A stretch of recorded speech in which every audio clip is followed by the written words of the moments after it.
Okay, we're here, we're going, we're rocking and rolling. Welcome, Sagebrush Sketchers. How you doing, everybody? Welcome back. Good to see you. I still struggle with this crazy program a little bit. I guess it's just I don't spend enough time with it. So one of these days I'll get a new camera. I guess we talked about that. Sorry about having this thing in your face. Today, well, let's start off right. Everybody get some little bit of moisture on your paint, right? I'm glad to see everybody here. And just get a little bit on there so that you start having the ability. Truthfully, it would be better if you dampened your paint. And look at how much water I have on these. Now, mine's going to soak in. I'm in a very arid environment here in New Mexico. I'm up in I guess would be called a high desert, about 45 to 5,000 feet high, but very deserty conditions. Uh, so very dry, in other words. So I put a little more water, but I have seen people that really put a big puddle of water in here, and it really doesn't work out very well. At least I don't think so. You might experiment with how you like your mix to be, but uh, but you do want to make sure that they're wet. And what I was going to say is that it may be better for you to if you're going to do some painting to even wet them the night before and then a little bit more water in the morning right before you go to work with them. But even an hour or two before you start working makes them work quite a bit better, especially if you're using professional or artist grade material. The honey ones, the ones with the honey base, they seem to wet very quickly. And but most of them, Schminky and Paragram, there's a handful of them, but most of them, you need to put some water in them a little earlier. Anyway, I'm going to just throw up the platter. Well, first, let me show you. Here's what we're going to work on. This is one I did quite a while ago. This church is in Luchas, New Mexico. And this time you can see these lines that were done with brown. At this time, I was working with Noodler's Polar Brown ink. I went through my Polar Brown uh, period, I guess. I really enjoy drawing with brown ink, but today I'm using black ink. This one I did the other day, and I'm not as happy with this one as I was with this first one. The church is actually, it is kind of squatted, but it's somewhere in between these two drawings. So I'll tell you where you can find this church if you want. But here's a picture of a drawing for you to draw from. And I noticed that my sketch is just slightly tilted to the left. You don't have to draw it to where it feels like it's leaning a little bit. You don't have to make yours lean. So when you draw yours, oh, you can't see it. Sorry. Let's see here. We're doing a vertical composition this time. And I will leave that up there for a few minutes so you can either have time to pause and draw from that. As this is not a live video, well, I'm not filming live on YouTube. I am but I am filming in one stream kind of a thing. I'm recording the whole video without any editing. Hmm.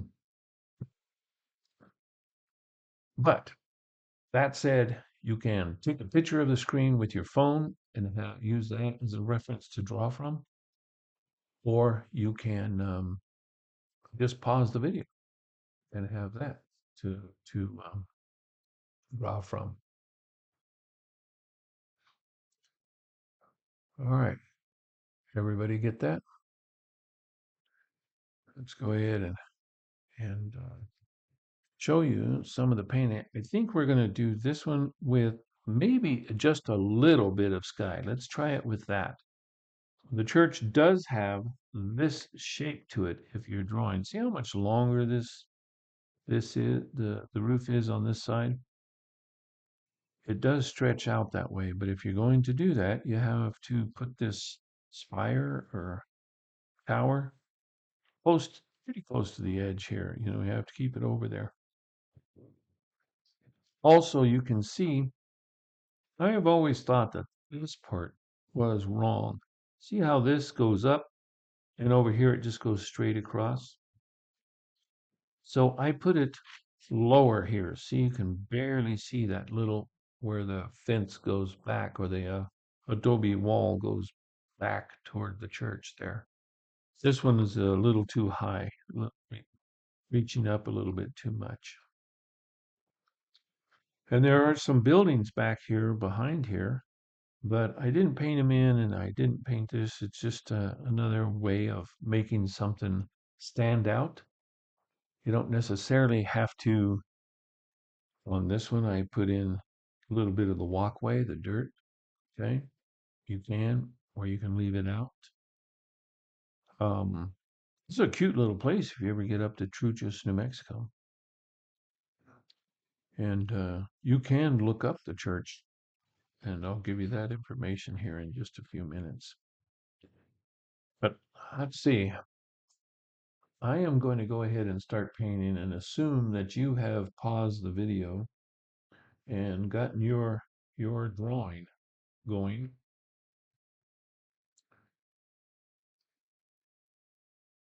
I'm wetting my brushes so that the ones I intend to use so that they're not just too darn crisp. I suppose I could just pick up a handful of material or all the brushes and put them in the water all at once. So, okay, where should we start on this? I also threw in a couple of very prosaic words there, but that's kind of cool. Just something in the sky. I think what I'd like to do on this is do a little bit differently. Now, on the sky, what I'm going to do is can you see my palette there? Let's see here. I'll switch the brushes to the other side.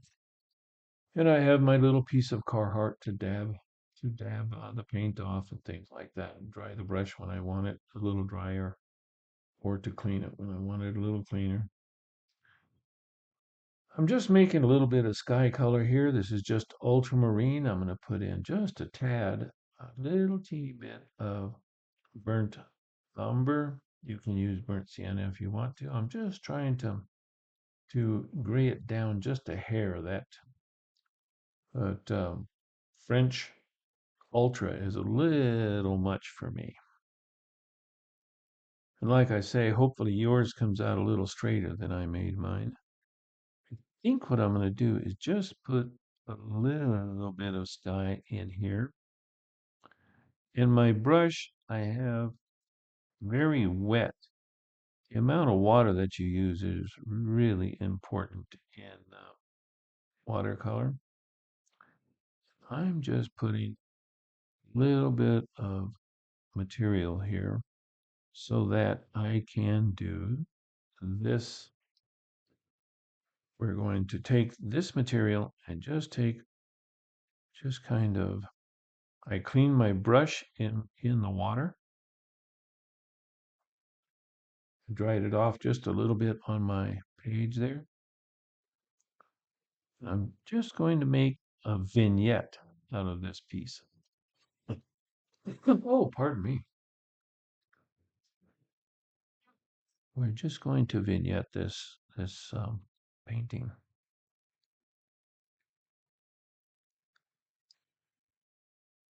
So I have a reasonably dry brush that I'm just moving this material around and keeping it going out until it basically just keep wetting and drying off my brush and moving the paint out till it becomes so thin that it's almost not visible.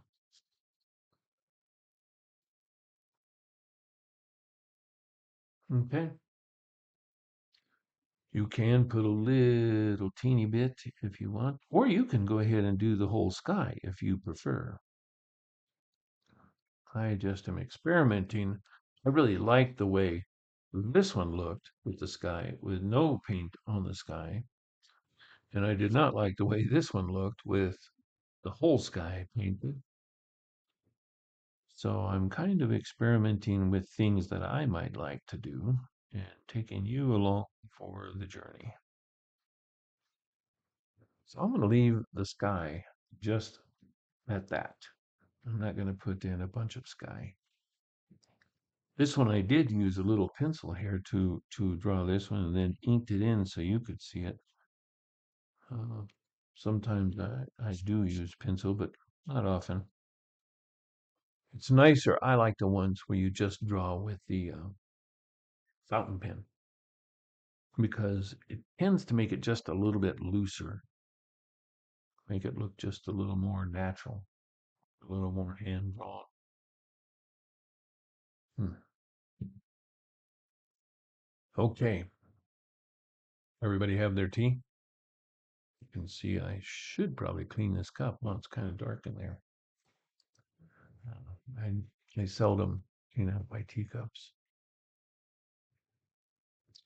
All right, let's go ahead and get something else going here. Let's see where's a good place to start on this.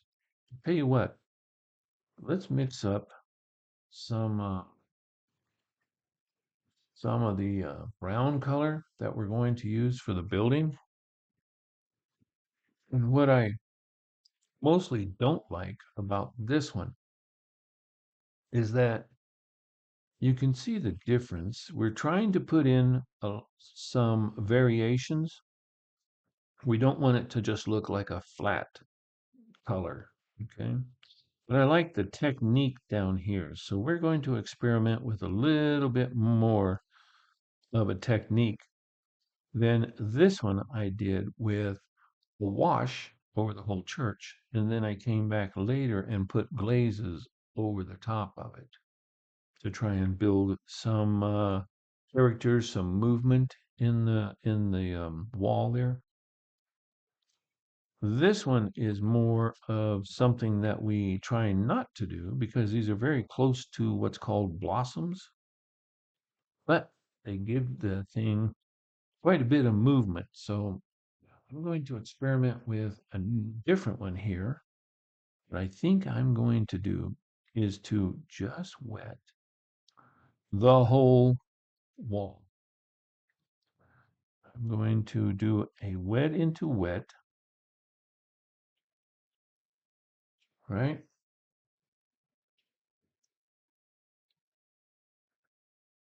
These classes are for 55 and over, but anybody can join in. And I say that because there's a lot of these techniques. There's a lot of people doing these techniques, all of them. You can find a lot of videos on painting wet into wet if you look for. I haven't looked recently, or I would give you some video addresses to go to, but I'm sure if you just type in watercolor wet into wet, you will come up with quite a few videos to give you a like lesson plan or an idea of how to do it. Some of the things that you have to practice to decide or to know how to do are how much water you put in. You make it sopping wet, and you can tell sopping wet by if it's maybe we'll see if it happens here. I don't know if it's going to show up for you there.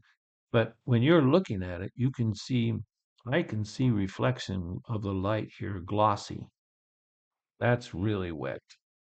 Okay. You can make it wet and then wait a little bit for it to semi-dry, or you can put less water on it, not make it very watery. You want to be sure your sky is dry before you do these parts where it is right next to the sky because the water will run into the sky and and blossom. Okay, I'm going to use 90% just burnt sienna. That's the lighter of the two browns that I normally use.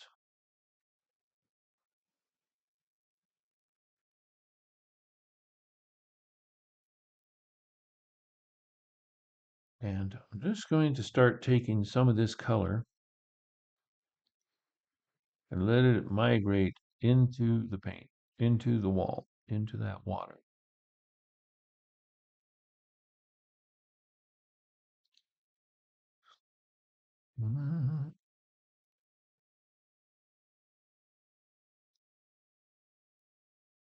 See how it's spidering all in there and blooming and blossoming. And it's just having a ball.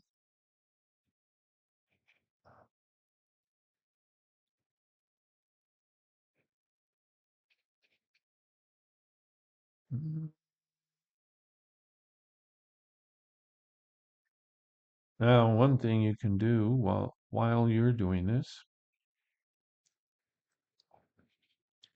you can just do this, do the whole wall, and then come back with a wash or two.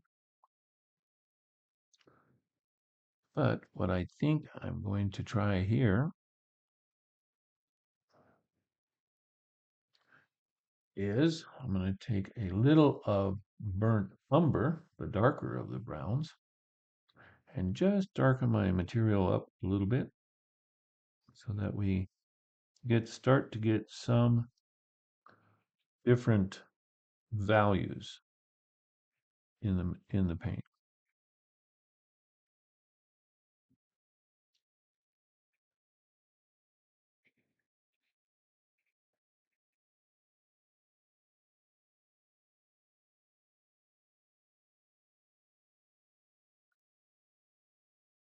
Mhm.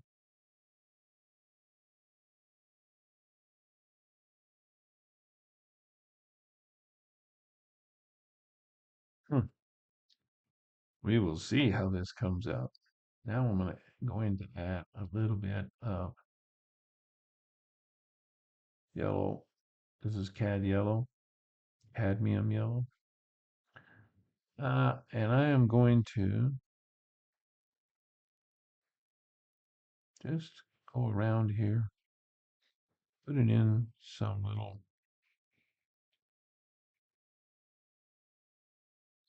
because this is shining in the sun, or we're looking at the sun side of it.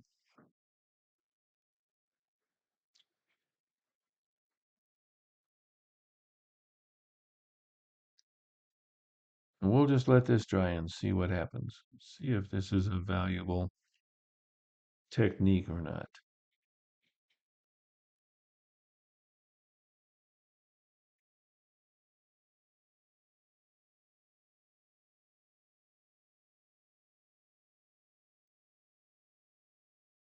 While that's drying,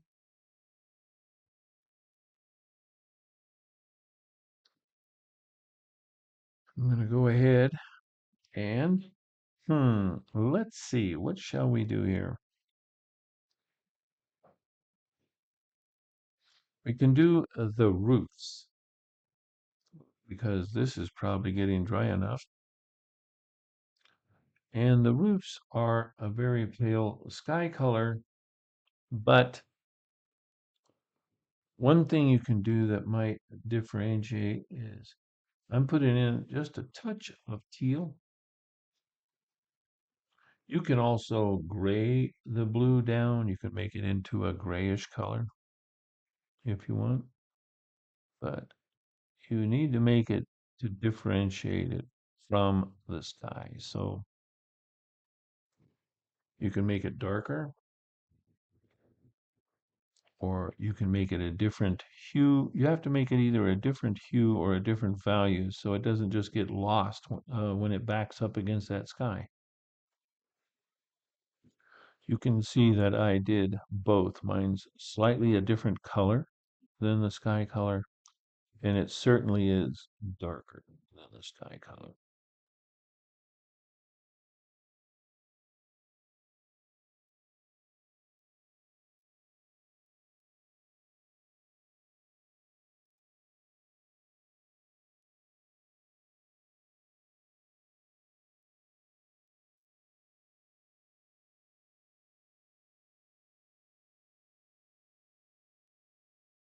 Okay.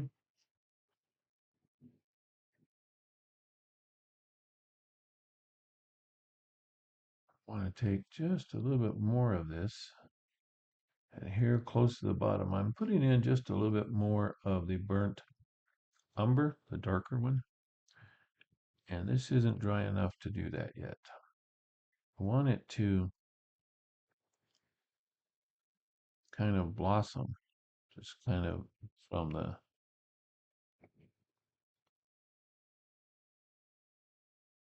so I think we have to wait for it to dry just a little bit more. There, see how that's growing into the rest of the paint there? This takes some serious experimentation to do this type of stuff. You don't have to do this. You can do it the way I just did this one. I put a very light wash over the whole thing. Even if you wet it all first, just make it a nice smooth wash.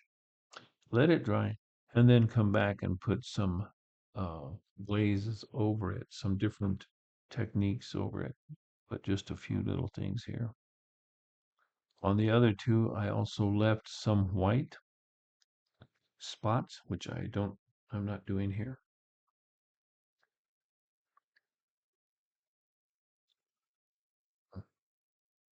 The door is a very odd color in my original painting. I just kind of used the same as I did for the roof color. I think I'm going to do that again on this one. Just, oh, that's a little much, isn't it? A very light color.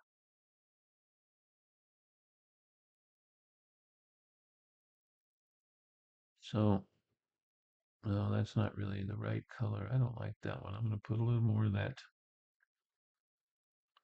a lot more water, make it lighter, a little more of that teal, and see how that looks. And I've got way more paint on my brush than I would like to have, so I'm going to be doing some of that reductive method. You know that one, right? Where we just I'm going to take just another piece of Carhartt here, lighten it up a little bit, and then come back with making it as dark as I want.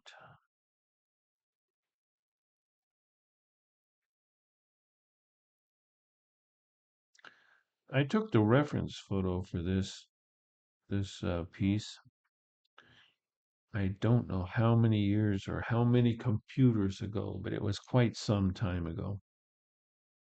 And so I really don't remember how all this looked at the time. I don't have the photograph, haven't seen it in years, and I just have that one as a reference. All I have is this painting. I don't remember what I did or when I was there. I remember being there, and I also remember that this little church is the Nuestra Senora del Rosario. It's the Rosario, the Rosary. What's that mean? Nuestra, Our Lady of the Rosary. And like I say, this is up in Truchas, New Mexico. That's near the Truchas Peaks are in that area. What the heck was that? Something's going on with it.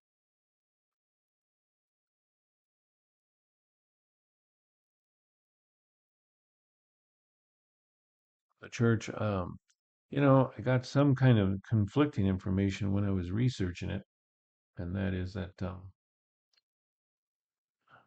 it says in the information somebody put that it was built in 1805, but the town was founded in 1754, part of the Spanish land grants. And apparently, the church was actually started to be built or built a little bit before that.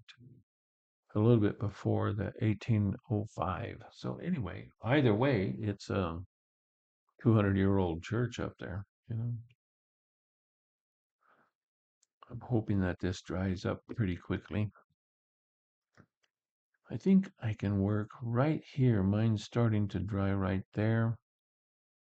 I can I'm going to leave these borders white. I want to get these things. I want to have some things that draw your attention there.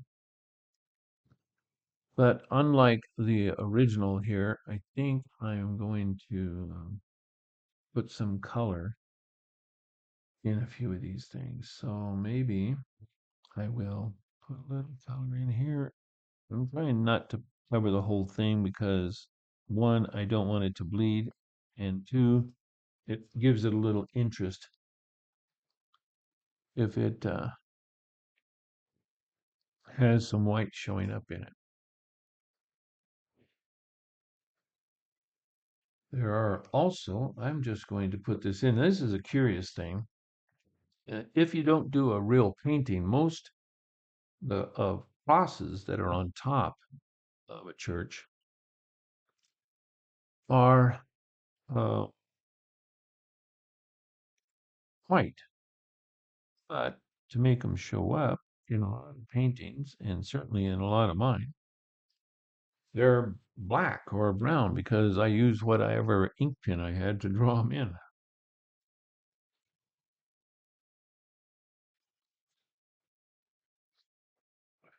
So this is coming. It's getting drier,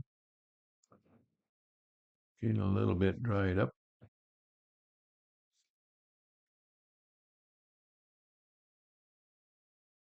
I think I will try just a little bit of to put just a little bit of something down here, and it's going to be very similar to the color of the church. I'm just going to put a few little bit of dark stuff or lighter stuff down here, leaving quite a bit of white here and there. And I'm going to use that same technique that I did on the sky, and that is to just, I'm going to dip my brush in the water, dry my brush out on the thing, and then just bring this out till it goes to nothing.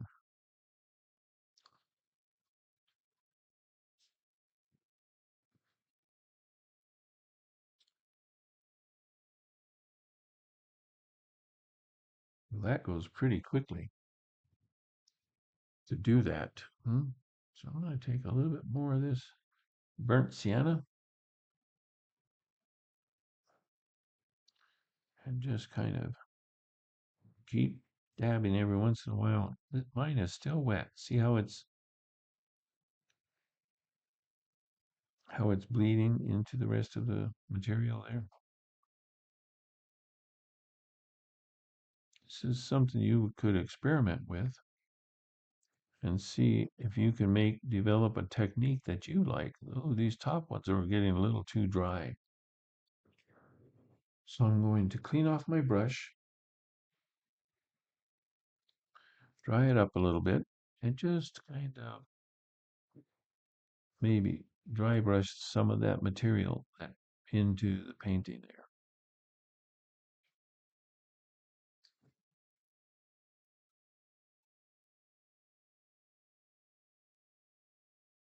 I do wish this would dry a little quicker. While that's drying, this I know on the original I put in a little bit more ink. So I'm going to go down here and darken this up as though because it would have a shadow for sure. In fact, more than likely, if the sun is hitting here, there would be a shadow falling across this building if you paint it in. And I'm just going to say that this door is some kind of wood in there. Right. I'm going to also be assuming that the light is coming kind of in this direction. It's headed toward the front of the building and from this side. The sun is up here in kind of a three-quarter view. So I'm going to darken some of these things just to give them a little more interest. If you don't use fountain pens, you can be doing some of this with your pencil, especially if you have a softer pencil like a number 4B or a 3B, something to that effect. I think I will throw in a few more rocks down here.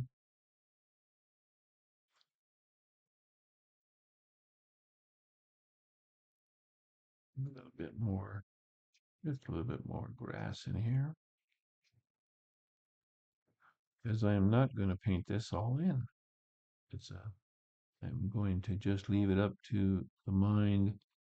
The human mind is a great piece of work. Huh? We are all a piece of work, but it'll fill in the details when you do something that's in a vignette. Your mind still records enough information. Now, what I'm doing here is I'm just putting shadow on the left side of, so that if the sun was coming this way, it would leave shadow here and hit light on the other sides. Shadow there, light there.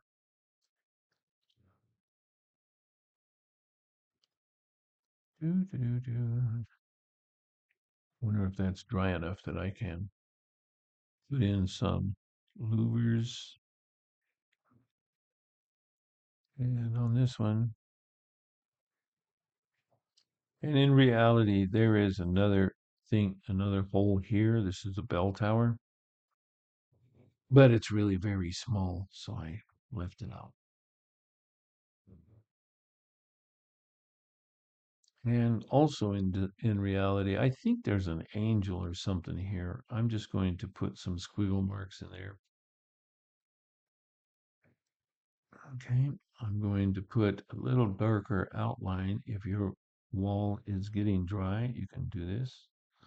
Again, the light is coming this way, so the darker outline is on the bottom and to the right because the light is coming from the left.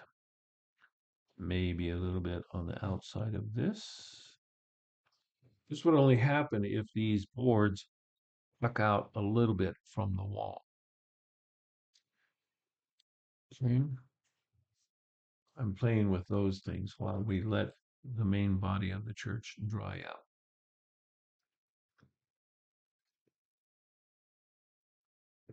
And now I'm going to, hopefully that area is dry enough right there that I can come in with a little burnt umber and ultramarine blue or French ultramarine blue, whichever you have, something kind of dark we're making, because this would have a pretty intense shadow under it. Okay. You can take the similar color if your wall is starting to get dry, then you can start putting in some of these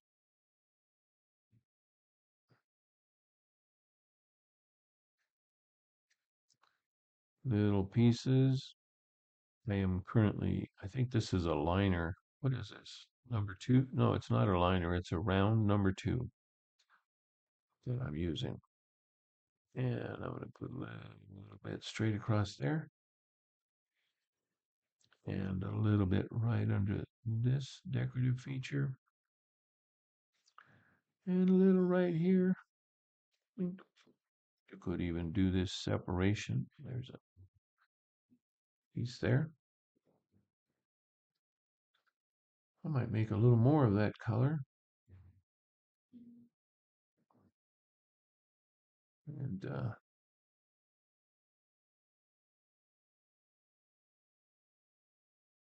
think my wife is doing something in the kitchen. I hope that noise isn't distracting for you. Mostly I jabber so much, it's probably the most distracting thing.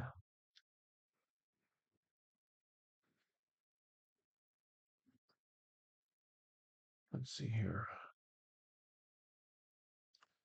And I'm just going to put this crack. You don't want to just put a straight line down there.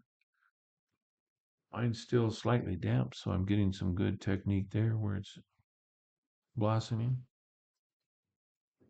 There is going to be a deep shadow right along all of this part right here, but these shadows tend to have a darker area right near. Next time you're near one of these old churches, if you paint them at all, if you look right in at where the shadow is, where the building has a angle in it, inside that angle gets darker as it gets toward the crack there. In some, everything depends on the situation, but generally that's true.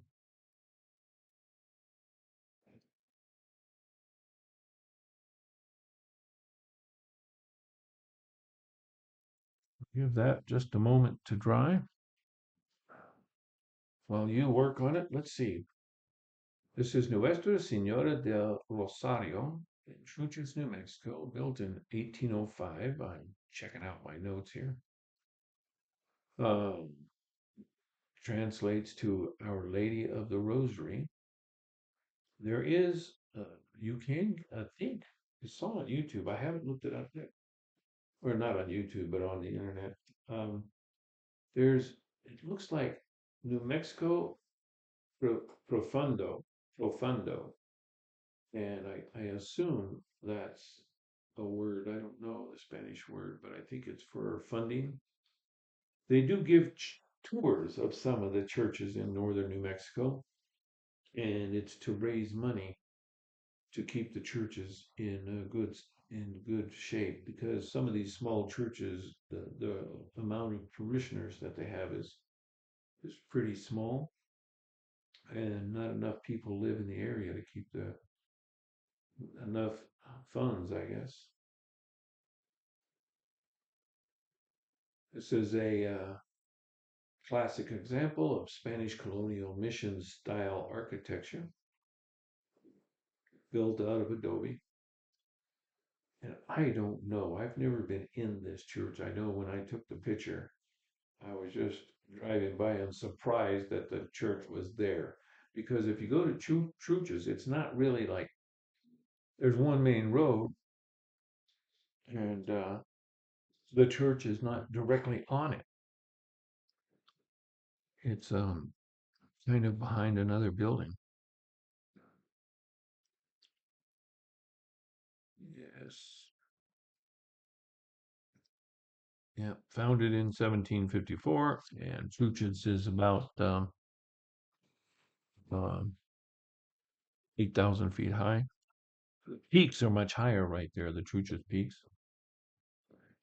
And I have a brother that tells the story of hiking in that area where the this is 40 years ago, but the locals didn't necessarily like people, even though that's a very it's a hiking area. But he was not accosted but very harassed by some locals on horses. But I think that has probably changed now because the area is very it's quite a bit gentrified. A lot of artists live there, and you know, there's a little dark on that side.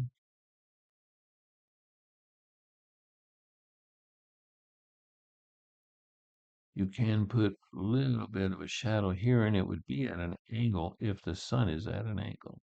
So it would have some sun like that. You could broaden this a little bit of a shadow, and I'm going to bring a little shadow up here off of this side.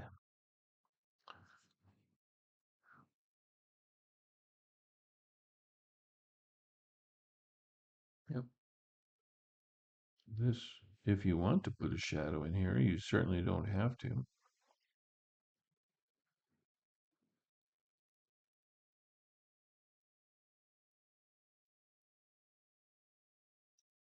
And the door may have a little more shadow on this left side. And up here.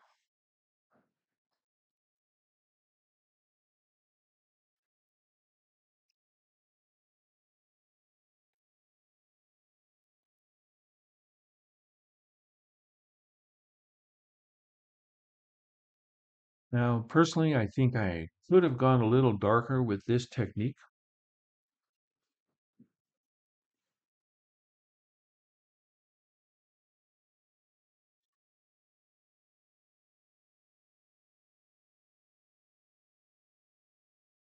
but if you paint the whole thing, this is still a stuccoed wall, but you do want to put in some of these kinds of things like this where you can see the brick going across there and then it's cracked stucco.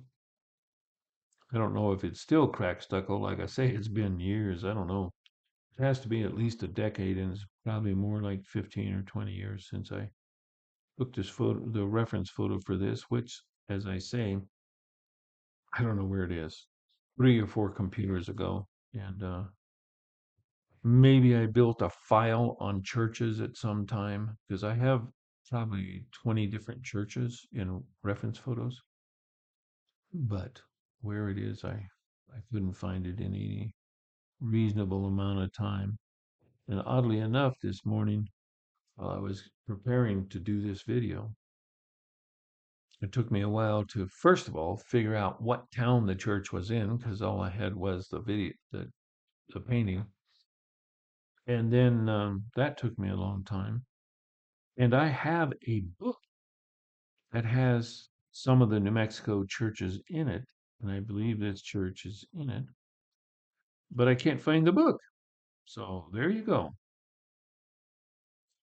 Life is strange. Oh, so this is going to be a pretty quick video. I'm going to turn this sideways for just a moment here so I can put a little my moniker down there. My nom de guerre, which is really not a nom de guerre. Spader is my last name. Is a nom de guerre? That's French, but is it only if you have a name that is not your normal name, like a made-up name, like a nom de plume, or what's that? What's the other name for a name that people sign their work with? Authors do it. Well, it escapes me today. I have a busy afternoon, so I have a lot on my mind. Not that my mind can hold a lot these days, but it's steam's kind of rolling out from the things I'm thinking about. So I think I'm going to call this one a very short video. Let me put a mat on it, and we will see what we think we should have or could have or you know could have done.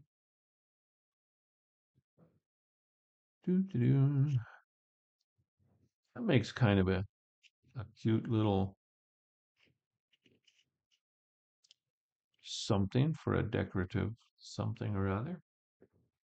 Or if you like to do those all occasion cards, it would do one of those. You can use your drawing with my techniques or your own of this church. You can use this drawing if you'd like,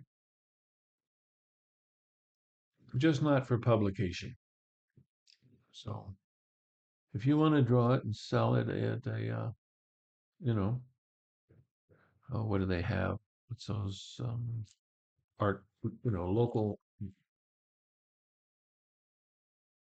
New Mexico art gallery? No, it's co-ops or whatever, things like that. You're welcome to. You can certainly decorate your house or your friend's house with my work or with my patterns. I don't mind that at all. Just don't be putting out a how-to art book with using my stuff, if you understand that. Well, I don't even have a joke of the day. It's just a little church information, and there's one little church. I think we'll probably do quite a few of them. Have a wonderful day. Let's get see if I can get my picture up there, my ugly mug again.